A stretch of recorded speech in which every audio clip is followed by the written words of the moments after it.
Hello everybody, my name is Dale Pinkert. I'm the head trader and trading coach at ForexStopHunters.com. I'd like to welcome you here. Appreciate your dedication to becoming a better trader. Persistence is a very important quality in this business. And I want to share what my insights are, my philosophy of these markets.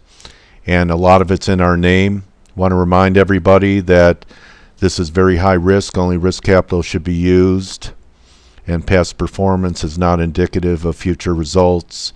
Make sure that you're suitable and that you can afford to lose what you put into your speculative investments. So I'm showing you an example of the Euro USD. This is a daily chart. When I look at my chart, here's the key question. Where are the stops? Where are the buy stops? My bet is above this high. Where are the sell stops? Obviously, the recent low for the move, especially after we put in a higher low. So what I want to teach and to change your thinking to is, if I believe that the buy stops are above this high at 134.97.5, I want to be able to exploit that information. And how do I exploit it? I exploit it by being positioned into that event instead of being taken out of a position into that event. I'm taking advantage of a stop hunt, believing that this pattern is not complete until the unfinished business of cleaning out and shaking out weak shorts, weak Euro bears above this high takes place. And that could all happen within the context of an ongoing bear market, because even another move to take out the stops, elect them, shake out shorts, still would be within the confines of what would be a bear market rally in Elliott wave terms. A, B, C for A. Your pullback is B. I'm looking for a C wave that should exceed these highs. The vultures are eyeballing these stops, and I believe that the Euro will not start to head down again until some of the most stubborn shorts have been shaken out of their positions. So this is a different way of looking at the market, by saying I want to take advantage of an event that is going to take out a previous high where buy stops are, or a previous low where the sell stops are. We had a very recent example of that in the Aussie. This formation is a reversal formation. It's called a rising wedge. It's holding the 21-day moving average on the 4-hour time period. That's what it held to recover. But there was a stop hunt on. You could follow us on Twitter. You could follow us at FX Street. And I was talking about a stop hunt that had to take place to shake out the most stubborn bears. And as we move to the daily charts, the high that we had at 108.22, I had conviction that before a significant top could take place in the Aussie, that we were going to take out the most persistent bear, who was going to risk the recent high of the move at 101.82. Now what's interesting is, if you go to a shorter term chart here, that this was the bar or candle that took out the 101.82 stop. So what happened is, after that event, if you're long into the event, you use that flurry of buying of those buy stops being elected to liquidate, and to be aware that it may have just been a stop hunt that was successful. You needed new, fresh buying to be able to come in, and within about 7-8 hours, anyone who had their stops over 101.82 was looking at the market 60 pips underneath where they had taken their loss. So the difference in this strategy is, we don't want to be the people that have their stops in obvious places. We want to diagnose obvious places with the jaded eye that markets have a vicious nature, and will try to shake out as many participants as possible before the move they expect occurs, most likely without them. We have a very recent example that the stop hunt hasn't been completed. This is a USD Canadian dollar. And last week I was saying that there were stops under these lows, which the vultures have taken care of business.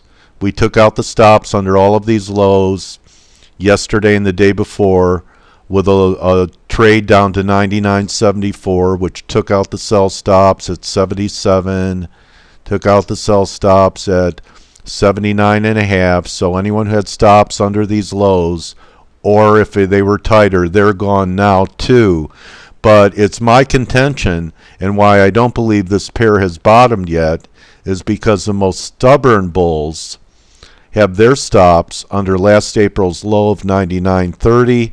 It's my contention that this market will not bottom until we have a final capitulation. So that is what has kept me negative this pair, despite how depressed it is. I believe that there has to be one more move to the downside to shake out these bulls that have been very patient. You needed the patience of a saint to stay long from April, and only now be on the verge of seeing your long position being liquidated out on sell stops that are going to be elected. So this stop hunt is still active. Moving back to the euro, again, I said I believe that we're going to see a move in January sometime above this high into the 135 region to clear out the stops. So this stop hunt is active until we take out 135. The yen has a very similar pattern that we had to what I just showed you in Canada. This was the weekly chart. 1, 2, 3 drives to a bottom before attempting to bottom. Now where are the stops here on this chart in the yen? They're under 80.23, which was the low before we had a 440 pip advance. The example of the recent stop hunt occurred back here.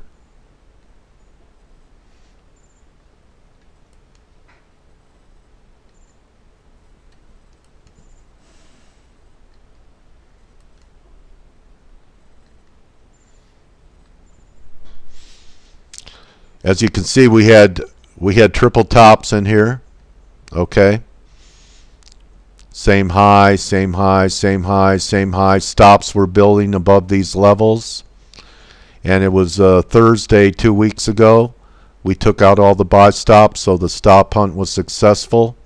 Then the turn took place. So everyone that was top picking here, here, here, and stayed with it, a bunch of buy stops accumulated over this area. The market took it out with no follow through, and that's all this ended up being, was one more push up, shake out the weak shorts that had their stops over this high within a matter of, we're looking at 4-hour charts, a matter of a week. You're talking about a very dramatic decline. So again, stop hunts. Aussie, where are the stops now? I would say definitely here, and definitely above this high. It's my contention that Aussie is in the process of putting in a significant high. We may have some type of blow off into the first week or so of January as the Dixie retraces into the 78.5 level. But I do believe that when we do top, there's going to be layers of sell stops in the Aussie, just as there will be in gold, all the way down. So here we have the gold market. Another example of what we teach is a 3 drive to a top formation. 1, 2, 3. You have glaring divergence. And now the question is, where does the stop hunt take place? This stop hunt took out this high by only about $5. So it's very possible that gold may be setting up to roll over right in here. There may not be a need to take out more shorts because they were taken out up here. Although it is possible that we could have one more push up in gold, the divergences will be glaring, and it's my belief that the vultures are looking at the layers of sell stops here, here, all the way down to my initial target of 1260 gold, regardless of whether there's one more push up or we break down from here. So this is Dale Pinkert with ForexStopHunters.com. Appreciate your attention. Hope this edified you to some degree, that you learned something by this presentation. I wish you all a happy and prosperous new year. And remember, don't just count your pips, count your blessings. Dale Pinkert with ForexStopHunters.com.